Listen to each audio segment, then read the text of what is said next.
let's go deep. In ethnographic interview, we talked about this before. Choose the right persona, right? Make sure you have the right target. Qualify that.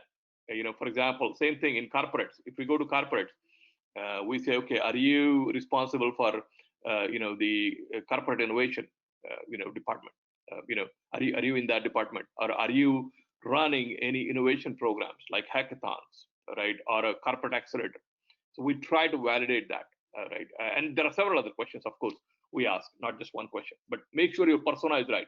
Otherwise, you're going to waste time for everybody. Go always at least two people. That's the ideal scenario, right?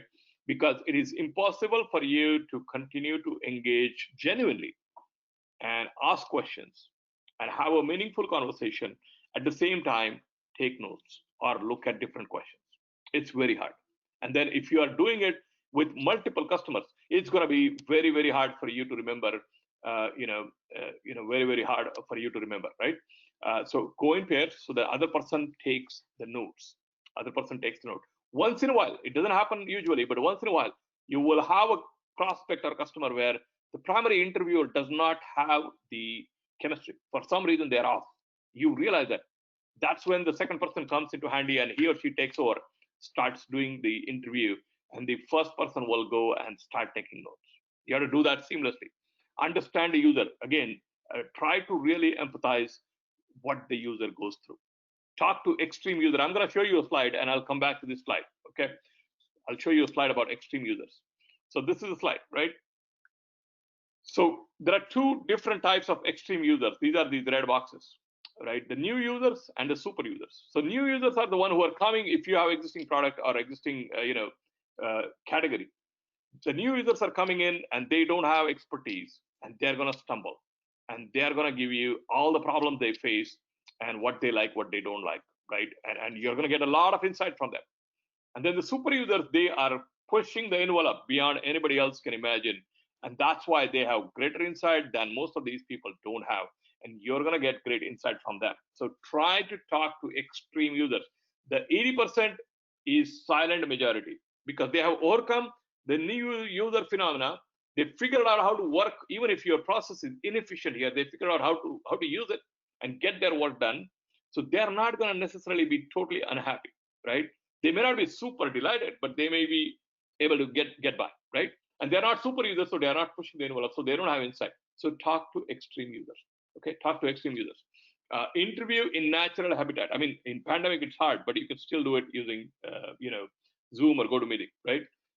But in a normal situation, you will go to their office and see how that looks and how that feels, right? Natural habitat. For example, if you want to see a tiger, you don't want to see it in a cage. You want to go to a jungle and do a safari and watch them how they actually behave. Same thing in their office, right? In their work environment. Observe. You will find a lot of stuff. For example, when we were talking to payroll administrators, you will see a big calculator. You will see a bunch of Excel sheets, and we will realize that, oh man, these people live in Excel, right? These people live in Excel, and that gives a completely different insight when you're trying to create user interface for the product, right? So observing is key. Open-ended question, we already talked about it. Visualization, show them quickly on a piece of paper. What about this? Draw something, right? And show them and get the feedback, because they are able to visualize. They will actually scratch it sometimes, and they will draw it themselves, and then you will get deep inside there, right? Ask why many times to get to the bottom of it, right? And there are many ways to do it. Sometimes you just keep quiet, right?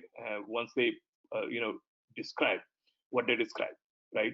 And if you keep quiet, that just tells them people like to fill the void in the conversation. The people are uncomfortable with silence. They're going to keep talking to explain. And while doing that, they're going to answer some of the whys. Sometimes you can just ask why. Tell me why this was important, right? Sometimes you can say, tell me more, right? So you don't say why 5 times. You do it in a subtle way where it doesn't sound obnoxious or probing, right? You do it in a multiple different ways, right? Ask them to show and draw. Ask them how they feel. That is very, very important. And then if you're doing solution oriented, ask them to show low fidelity prototypes, right? Ask them to show low fidelity prototypes. Okay, all right, let's keep going. We looked at extreme users,